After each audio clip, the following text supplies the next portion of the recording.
सन 1921 की बात है। 15 वर्ष के एक बच्चे को अंग्रेजों के खिलाफ आंदोलन में जुड़ने की वजह से पकड़ा गया। उसको 15 कोड़े मारने की सजा दी गई। उसके शरीर से पूरे कपड़े निकाले गए और बेरहमी से कोड़े बरसाए गए। खैर, ऐसी बेरहमी तो अंग्रेजों के लिए सामान्य बात थी, लेकिन जो सामान्य नहीं था वो था उस बच्चे का प्रतिकार।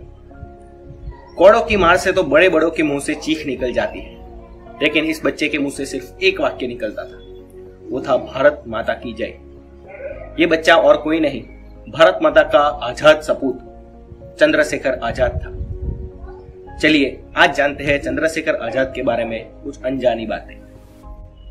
चंद्रशेखर आजाद के बाहुबल को तो सबको ही जानते हैं। वो खुद अपना उपनाम बलराज लिखते थे, लेकिन शक्ति के साथ साथ वो बहुत बड़े बुद्धिमान भी थे।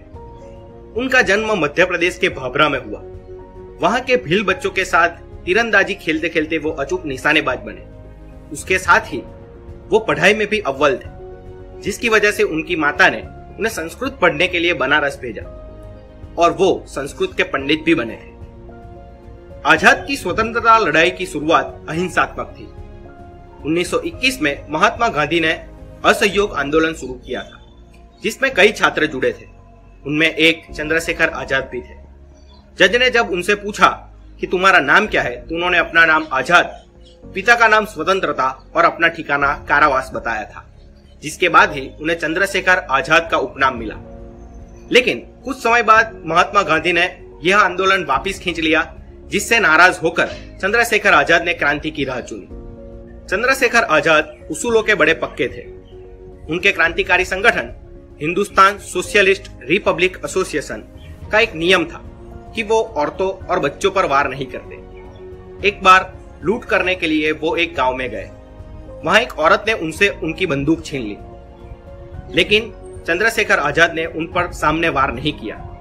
एक क्रांतिकारी ने बीच में आकर उस औरत से उनकी बंदूक वापस ले ली, लेकिन अपने प्रचंड बाहुबल के बावजूद चंद्रशेखर आजाद ने औरत पर हाथ नहीं उठाया। आजाद अपना वेश बदलने में माहिर थे। काकोरी कांड के बाद वो वहां से भाग निकले और झांसी में एक गुफा में सन्यासी के वेश में रहने लगे। पुलिस को कई दिनों तक भनक तक नहीं लगी और जब पुलिस को पता लगा तो वो स्त्री का वेश धारण करके वहां से निकल गए। वो मोतीलाल नेहरू की अंतिम यात्रा में भी वेश बदल कर रहे थे, लेकिन कोई उन्हें पहचान नहीं पाया था। 27 फरवरी 1931 के दिन आजाद जवाहरलाल नेहरू से मिलने प्रयागराज में उनके घर गए। वहां से निकलने के बाद वो अपने एक दोस्त से मिलने के लिए अल्फ्रेड पार्क में गए। पुलिस को किसी तरह भनक लग गई और पुलिस ने पार्क को चारों ओर से घेर लिया। दोनों तरफ से गोलीबारी शुरू हुई। जब आजाद के पास अंतिम गोली बची तो उन्होंने दुश्मन के हाथों मरने से अच्छा खुद को गोली मारना पसंद किया और उन्होंने अपनी अंतिम गोली खुद को मार ली और अपना जीवन वहीं पर बलिदान किया। पुलिस ने उनका अंतिम संस्कार किसी को बिना बताए कर दिया, लेकिन जब लोगों को पता चला कि आजाद का बलिदान हुआ है, तो जिस पेड़ के नीचे उन्होंने अपने प्राण त्यागे थे, उस पेड़ की उन लोगों ने पूजा करनी शुरू कर दी। और ऐसे ही कई वीर क्रांतिकारियों ने भारत की आजादी के लिए अपने प्राणों की आहुति दी थी, जिनकी सच्ची माहिती आप तक पहुंचाने का हमारा प्रयास रहेगा। तो जुड़े रहिए तत्वमसी के साथ। धन्यवाद।